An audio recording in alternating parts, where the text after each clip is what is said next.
The answer is yes. You can purchase domains through GoHighLevel inside of your Subaccount, but there's a couple steps that I need to go over inside of this video that you're watching right now. Let me show you how to enable the purchase of domain inside of your Subaccount, how to manage the domains, and how to make a profit off of each one of the domains that your clients purchase in the Subaccount.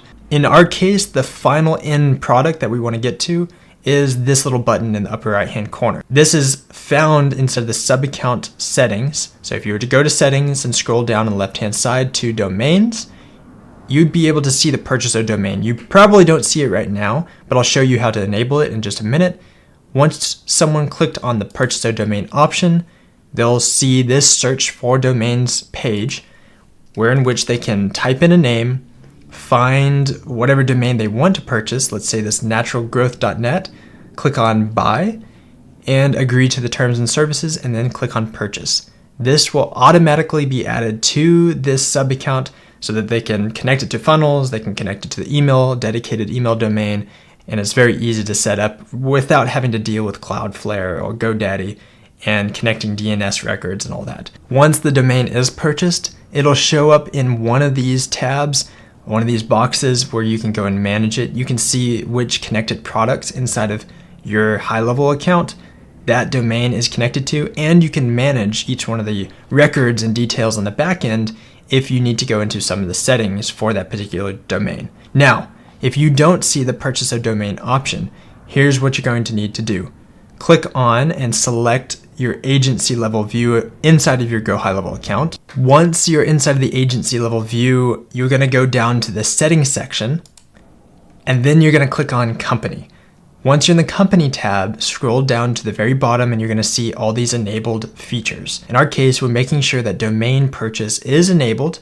You can also go and configure some of those settings here. In our case, if I click on configure, then I can see all of my subaccounts, the subaccount names, if they have enabled or disabled the feature from the agency view, and I can enable or disable rebilling on that subaccount in particular. So if I want to fine-tune some accounts that get rebilled for their domain or upsell for the domain, then I can set those here, and others I can turn off.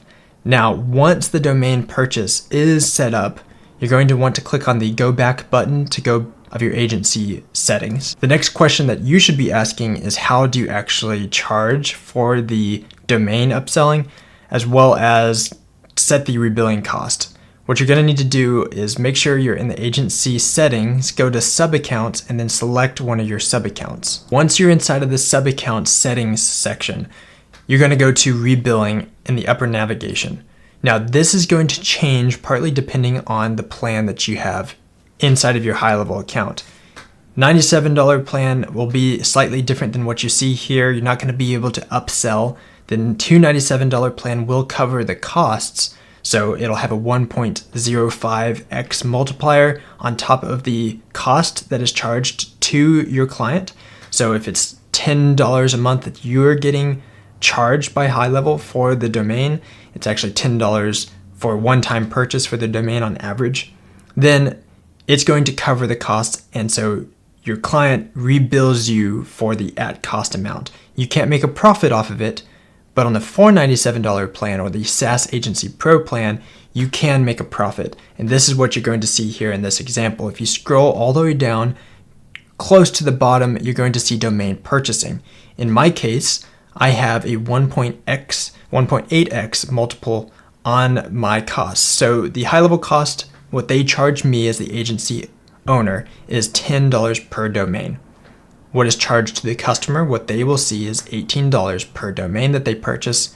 I will get a profit of $8. So whatever the cost is, it'll be a 1.8x multiple on top of that domain cost, and I will get additional profits off of that.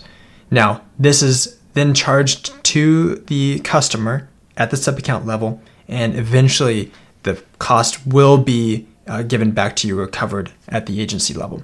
Just make sure that this domain purchase is enabled. Select your recharge and rebilling amount and multiplier, and then click on save. And that will make sure that your domain purchasing is enabled inside of the high-level accounts so that you can make a profit and just make the lives of your clients a lot easier, because they don't have to go to Cloudflare. You don't have to go to GoDaddy or Cloudflare and teach your clients who may or may not be tech savvy how to add domain records, which was a nightmare. Trust me, I've been there. I had a lot of clients that spent plenty of hours trying to get that set up. Now it's all taken care of. If you enjoyed this video, then I probably have another video that's going to help you actually resell the voice AI inside of GoHighLevel, because that's a super new feature and very, very easy to demo. So check out that voice AI demo video up here, and I'll see you next time.